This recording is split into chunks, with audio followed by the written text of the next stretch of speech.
Guys, tingnan nyo to. Meron ako nakasabay kanina dito. Dalawang Mio. Grabe, lalakas. Pero lakas ako, mga stock lang to. Nagpapaganda yung dalawa. Kaya tara, tignan natin, habulin natin. Tingnan natin kung stock lang talaga.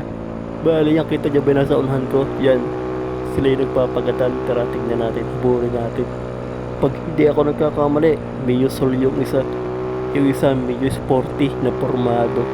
Tingnan nyo guys, pagkakatuling talaga. Halos hindi ko abutan. Pero feeling ko talaga stock lang yan. Yan o, medyo malapit na ako. Siguro tumatakbo ng 100 yan.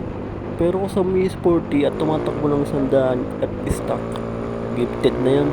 Kaya kung meron kayong Mio Sporty na tumatakbo ng 100 at stock lang ang makina, okay na yun.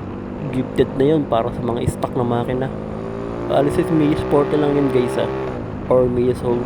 Dahil sa totoo lang, nung ang stock ng makina ko, halos 90 lang talaga ang takbo ko.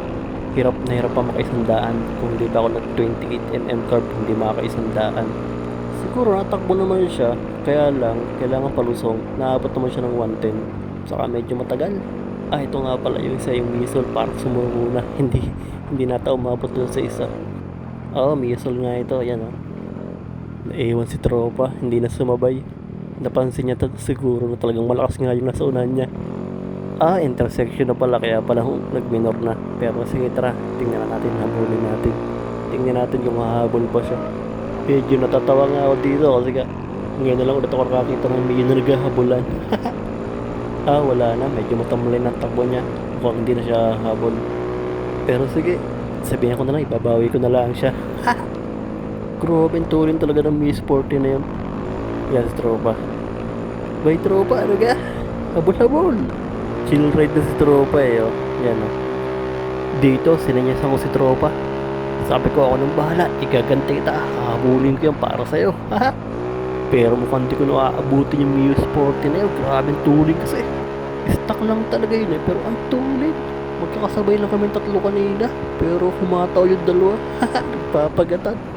Alam niyo naman, chill ride lang ako, kaya hindi na ako nasabay sa mga ganun. Pero ito, nakikita ko na Yan kita niyo ba yan? Mio Sport yan, guys. Sobrang tulid niyan. Stock lang ang makina niyan. Pumapalo siguro 100 dyan, o mahigit pa. Kasi kung kargado yan, ibang tunog niyan. Pero yan stock lang yan. Stock lang yan. Tingnan nyo, subukan ko lang piga ng konti.